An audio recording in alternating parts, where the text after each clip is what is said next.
Morning 11th class. Ram Ram, सत श्री अकाल, आदाब। कैसे हैं भाई सब? कल हमने किया था आयनाइजेशन एनर्जी की थी हमने कि आयनाइजेशन एनर्जी होती क्या है, डेफिनेशन की थी। उसके बाद उसका ट्रेंड किया था पीरियोडिक टेबल के अंदर।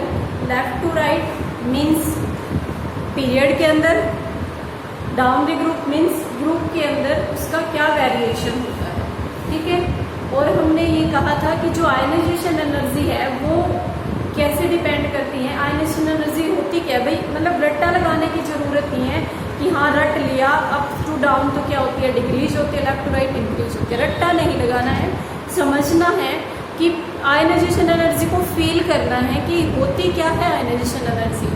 तो बिल्कुल सिंपल डेफिनेशन है कि कोई भी एटम है, उस एटम में से इलेक्ट्रॉन को बाहर निकालने के लिए, ठीक है, एटम में से इलेक्ट्रॉन को बाहर निकालने के लिए हमें कितनी एनर्जी देनी पड़ती है ना। उस इलेक्ट्रॉन को बाहर निकालना है और बाहर से हम उसको कितनी एनर्जी देंगे, वो क्या कहलाता है, हमारा आयनाइजेशन एनर्जी। ठीक है, बस यही बिल्कुल सिंपल सी डेफिनेशन है। जिसमें ज़्यादा एनर्जी लगे निकालने में, अब वो ज़्यादा एनर्जी किस किस में लग सकती है भाई, एक तो साइज जिसमें स्मॉल हो, है ना, स्मॉल साइज है तो न्यूक्लियस का हमें पता है, न्यूक्लियस का क्या काम होता है। न्यूक्लियस जो उसके सराउंडिंग इलेक्ट्रॉन होते हैं उनको अपनी तरफ खींच के रखता है, तभी तो वो सर्कुलर मोशन पे मूव करते हैं। अगर न्यूक्लियस नहीं खींचता तो वो इलेक्ट्रॉन कहीं कहीं पर जाते, लेकिन जो न्यूक्लियस है उसका क्या काम होता है कि वो इलेक्ट्रॉन्स को जो उसके सराउंडिंग में रिवॉल्व कर रहे हैं उनको वो अपनी तरफ खींचता है। ठीक है, अब जितना ज़्यादा वो उनको अपनी तरफ खींचेगा उतना ही ज़्यादा क्या होगा, हमें एनर्जी देनी पड़ेगी उसको निकालने के लिए, है ना। और जितना बड़ा साइज होगा, मीन्स जो न्यूक्लियस है वो तो बीच में ही है, ऐसा तो न्यूक्लियस तो मूव नहीं कर सकता, वो तो सेंटर में ही रहता है। तो लार्ज साइज में जो न्यूक्लियर चार्ज इफेक्ट है, मतलब जो न्यूक्लियस की पावर है वो लार्ज साइज एटम है कोई, उसमें लास्ट तक नहीं पहुंच पाती, तो जो लास्ट वाला इलेक्ट्रॉन है बड़े साइज में इजीली निकल जाता है। इसी वजह से वहाँ पर क्या होती है, आयनाइजेशन एनर्जी कम होती है। तो यहाँ पर रट्टा मत लगाना किसी भी चीज़ का, हर चीज़ को समझने की कोशिश करना है। तो अब यहाँ पर कल हमने ट्रेंड कर लिया था। उसके बाद एक होता है सक्सेसिव आयनाइजेशन एनर्जी, और हमें इस आयनाइजेशन एनर्जी के कुछ वेरिएशन आते हैं कुछ और चीज़ों पर भी, जब भाई सिर्फ साइज के ऊपर डिपेंड नहीं करती है। ठीक है, यहाँ पर डाले लेते हैं फैक्टर। अब मुझे ध्यान नहीं है कि इस बुक में दे रखे हैं या फैक्टर नहीं है, लेकिन अभी आयनाइजेशन एनर्जी कर रहे हैं हम तो करवा ही देते हैं साथ में। फैक्टर क्या है, यहाँ पर कौन कौन से फैक्टर आयनाइजेशन एनर्जी को इफेक्ट करते हैं। तो सबसे पहले तो है साइज, जो हम कर चुके हैं, है ना। सबसे पहले तो क्या है साइज क्या होता है, ये मतलब ionization energy is inversely proportional. Size ऐसे लिख लो या फिर कैसे भी लिख सकते हो। जो आयनाइजेशन एनर्जी है वो साइज की क्या होती है, इनवर्सली प्रोपोर्शनल। मीन्स बड़ा साइज है तो लेस आयनाइजेशन एनर्जी, और स्मॉल साइज है तो मोर ionization energy.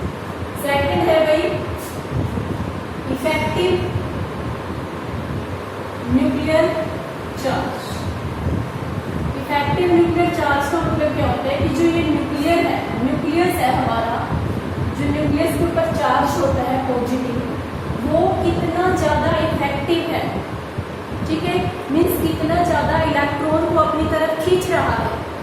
Effective nuclear charge क्या होता है कि न्यूक्लियस इलेक्ट्रॉन को अपनी तरफ कितना अट्रैक्ट कर रहा है। अब जितना न्यूक्लियस इलेक्ट्रॉन को अपनी तरफ खींचेगा उतनी ही ज़्यादा एनर्जी देनी पड़ेगी। और अगर न्यूक्लियर चार्ज इफेक्ट कम होगा, मीन्स न्यूक्लियस इलेक्ट्रॉन को अपनी तरफ कम खींच रहा है, तो वहाँ पर इलेक्ट्रॉन इजीली बाहर चला जाएगा और हमें क्या देनी पड़ेगी, लेस आयनाइजेशन एनर्जी। ठीक है, तो इफेक्टिव न्यूक्लियर चार्ज कैसे इफेक्ट कर रहा है, मोर दी इफेक्टिव न्यूक्लियर चार्ज। जितना ज़्यादा इफेक्टिव न्यूक्लियर चार्ज होगा, क्या होगा भाई, फिर उसके बाद इफेक्टिव न्यूक्लियर चार्ज अगर ज़्यादा होगा तो इलेक्ट्रॉन्स को अपनी तरफ ज़्यादा खींचेगा, तो आयनाइजेशन एनर्जी क्या होगी, ज़्यादा। वो इफेक्टिव न्यूक्लियर चार्ज ज़्यादा है आयनाइजेशन एनर्जी क्या होगी, हेंस मोर दी आयनाइजेशन एनर्जी। ठीक है, तो हम यहाँ पर क्या कह सकते हैं कि जो आयनाइजेशन एनर्जी होती है वो डायरेक्टली प्रोपोर्शनल होती है किसके, इफेक्टिव न्यूक्लियर चार्ज। ओके, इसके बाद है भाई एक थर्ड है half field and fully field configuration.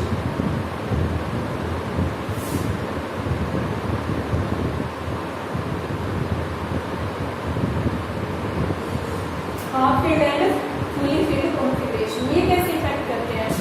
हमने जो टाइमलेस बिहेवियर किया था क्रोमियम एंड कॉपर का, वहां पर भी ये लिखा था कि जो क्रोमियम और कॉपर है वो हाफ फील्ड और फुली फील्ड बनाने के लिए एस में से एक इलेक्ट्रॉन डी में ट्रांसफर हो जाता है ना। ये किया था हमने, ये क्यों किया था? क्योंकि हाफ फील्ड और फुली फील्ड जो कॉन्फ़िगरेशन होता है वो स्टेबल कॉन्फ़िगरेशन होता है। ठीक है, half field, half and fully field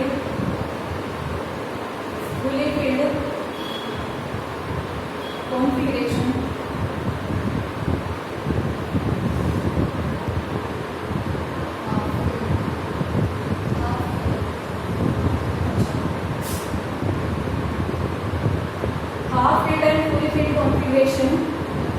are more stable। ठीक है, स्टेबल है। अब भाई स्टेबल एटम में से इलेक्ट्रॉन निकालना डिफिकल्ट होता है। ठीक है, कोई भी चीज़ स्टेबल है तो वो स्टेबल ही रहना चाहती है। कोई भी चीज़ है वो, चाहे यूनिवर्स में कोई भी चीज़ स्टेबल होना चाहती है। अगर वो पहले से ही स्टेबल है तो वो स्टेबल रहना ही चाहिए। अब जैसे हमारे डेली लाइफ में स्टेबिलिटी का मतलब क्या होता है? अमीर होना।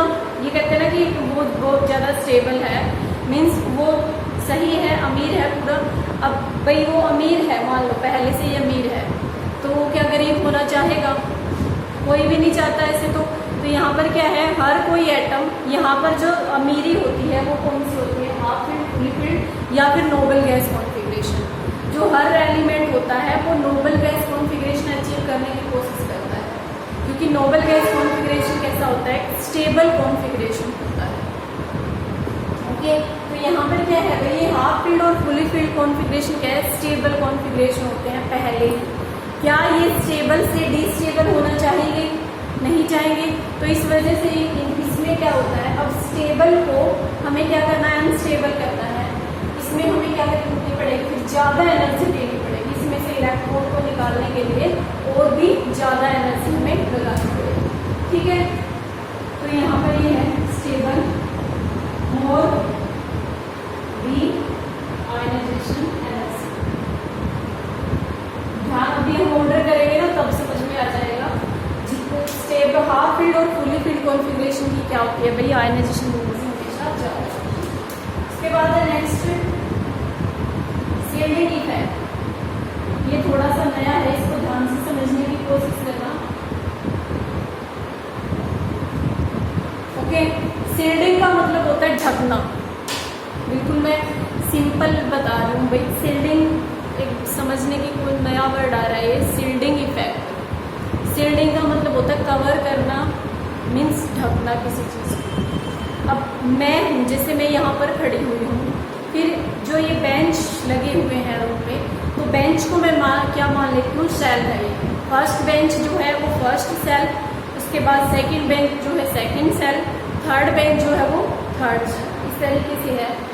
अब मुझे मेरी क्या, मुझे हर बच्चे को देखना है कि हाँ भाई सभी बच्चे पढ़ रहे हैं नहीं पढ़ रहे। अगर मेरे आगे फर्स्ट या सेकंड बेंच पे ही कोई हेल्दी बच्चा बैठ जाए, हेल्दी बच्चा बैठ जाएगा, बिल्कुल मोटा बच्चा, तो उसके पीछे वाले बच्चे को मुझे देखने में प्रॉब्लम होगी, है ना। मीन्स जो हेल्दी बच्चा है, वो जो मोटा बच्चा है, वो अपने पीछे वाले बच्चे को कवर कर लेता है। उसके पीछे वाला बच्चा मुझे दिखाई नहीं देगा। अगर मुझे वो बच्चा दिखाई नहीं देगा तो जो पीछे वाला बच्चा है वो आसानी से बाहर जा सकता है।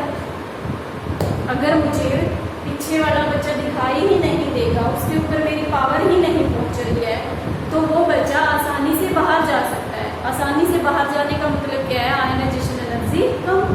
ठीक है, तो यहाँ पर कहने का मतलब क्या है कि जितनी ज़्यादा शील्डिंग इफेक्ट होगी, जितना ज़्यादा ढकेगा, इलेक्ट्रॉन इजीली बाहर चला जाएगा। इजीली मतलब आयनाइजेशन एनर्जी कम। ठीक है, तो जो ये शील्डिंग इफेक्ट होता है, ये सबसे ज़्यादा शील्डिंग इफेक्ट किसका होता है? s ऑर्बिटल का, फिर p का, फिर a का और फिर n का।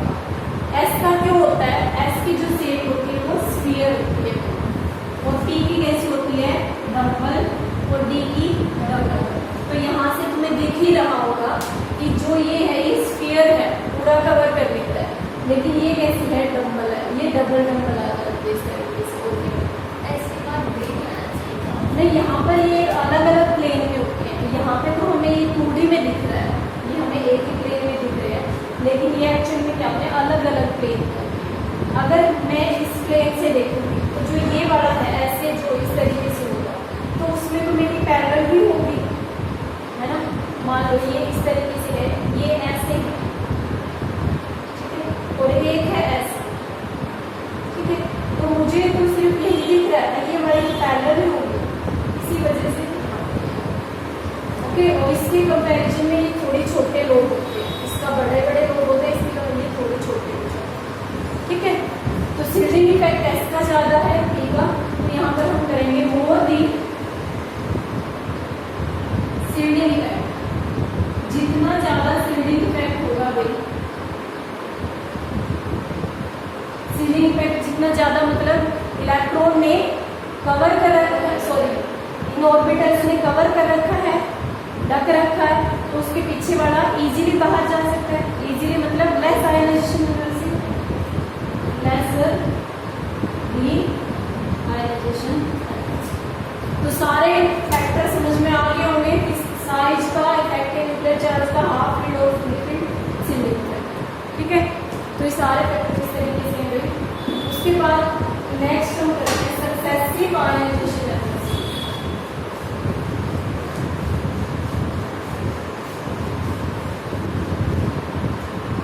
नेक्स्ट जो टॉपिक है वो है successive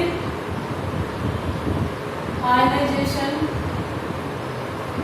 energy. Successive ionization energy पढ़ते हैं, आयनाइजेशन,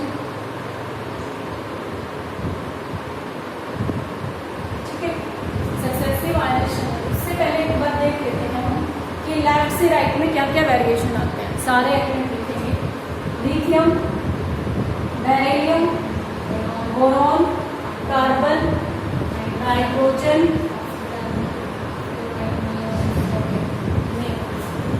ठीक है, ये है। अब भाई यहाँ से यहाँ हमने जनरल पढ़ा था कि जनरली अगर हम यहाँ से यहाँ मूव करते हैं तो आयनाइजेशन एनर्जी क्या होती है?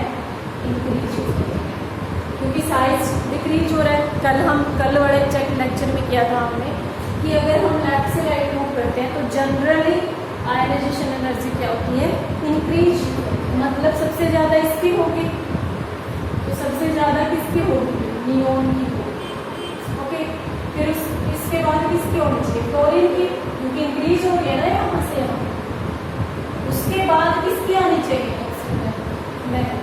उसके बाद किसकी आती है? नाइट्रोजन। क्यों आई नाइट्रोजन की? ये मैं इनका कॉन्फ़िगरेशन, इसका कॉन्फ़िगरेशन आता है लास्ट में 2s1। यहाँ पर हीलियम होता है और हीलियम का होता है 1s2।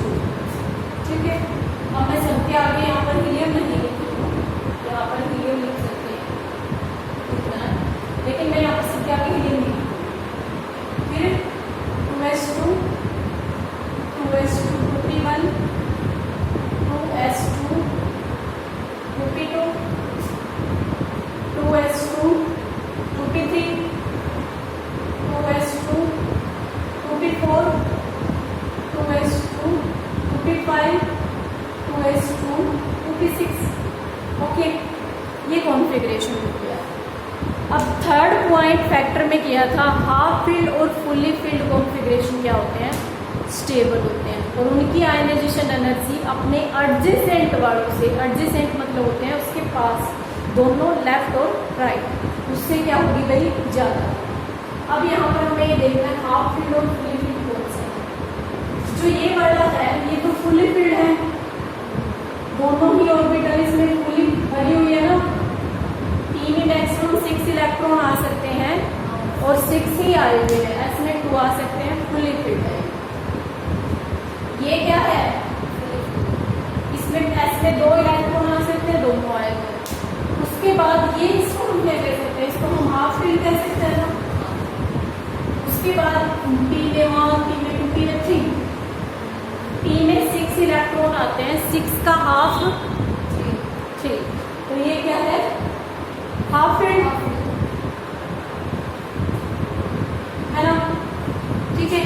अब हमने क्या कहा था, हाफ फील्ड और फुली फील्ड क्या होते हैं, स्टेबल, मतलब हाफ फील्ड वालों की और फुली फील्ड वालों की अपने एडजेसेंट वालों से ज़्यादा है ना, अपने एडजेसेंट वालों से क्या होगी, ज़्यादा होगी। मतलब नाइट्रोजन की कार्बन से तो है ही ज़्यादा, क्योंकि लेफ्ट टू राइट क्या हो रही है, ऑक्सीजन से भी क्या होता है, ज़्यादा या ज़्यादा। तो यहाँ पर ऑक्सीजन आने की बजाय क्या आएगा, नाइट्रोजन और फिर ऑक्सीजन, ठीक है।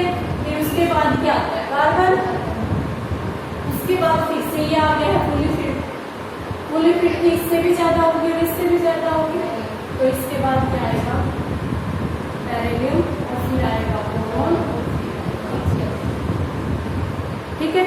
तो इस तरह से एक्सेप्शनल आता है, कहीं कहीं पर जो हमें वेरिएशन देखने को मिलता है वो हाफ फील्ड और फुली फील्ड की वजह से मिलता है, ठीक है।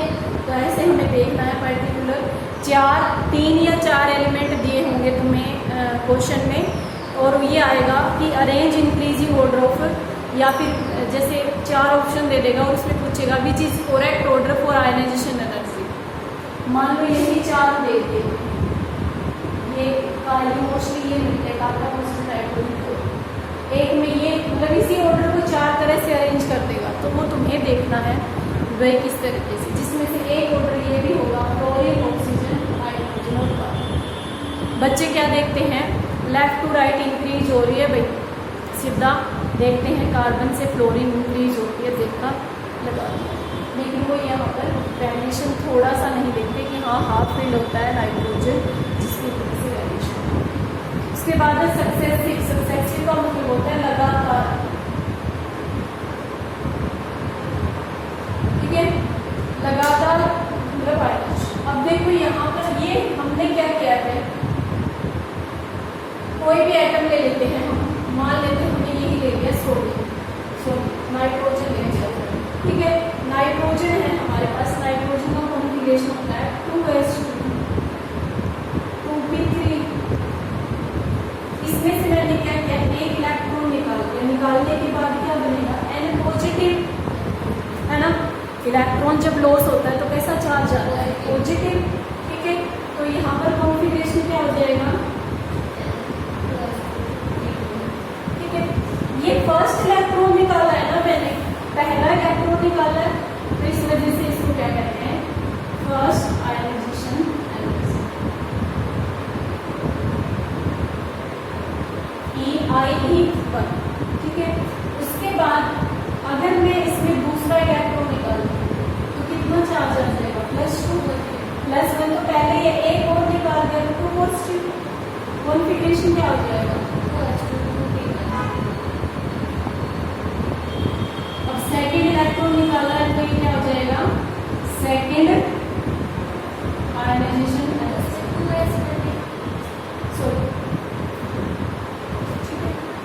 उसके बाद थर्ड इलेक्ट्रॉन निकालेंगे, IE3,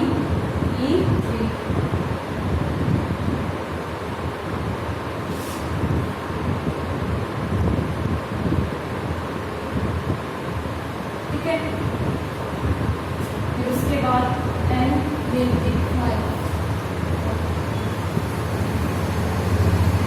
1H2 आएगा ना, 1H2 होता है 2H2 से पहले।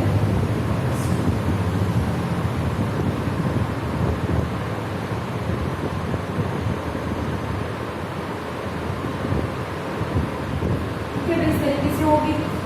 तो ये जो है ये क्या कहलाती है, सक्सेसिव,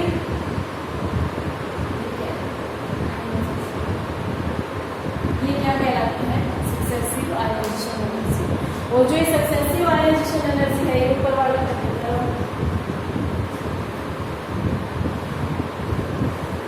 सक्सेसिव आयोनाइजेशन एनर्जी, इसका ऑर्डर क्या आएगा, ऑर्डर क्या आता है भाई हमेशा, IE5 is greater than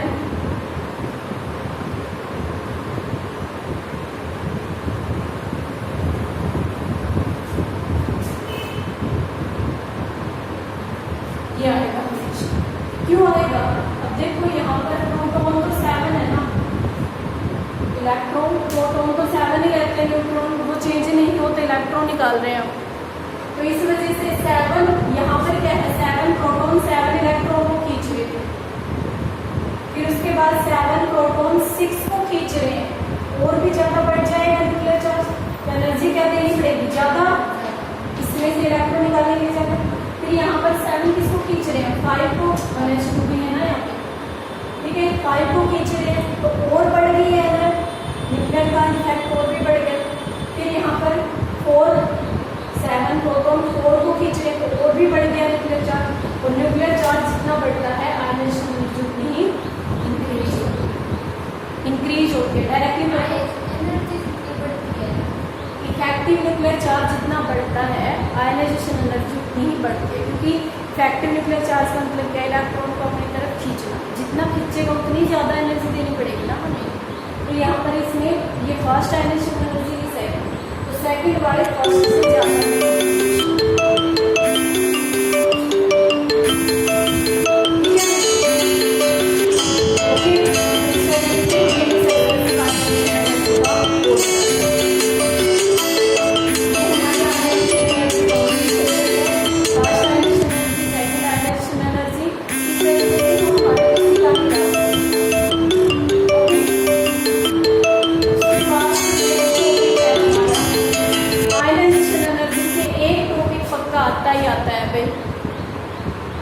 ठीक है, मतलब आयोनाइजेशन एनर्जी का जो क्वेश्चन है वो 2 या 3 नंबर पे आता है सिर्फ आयोनाइजेशन एनर्जी से।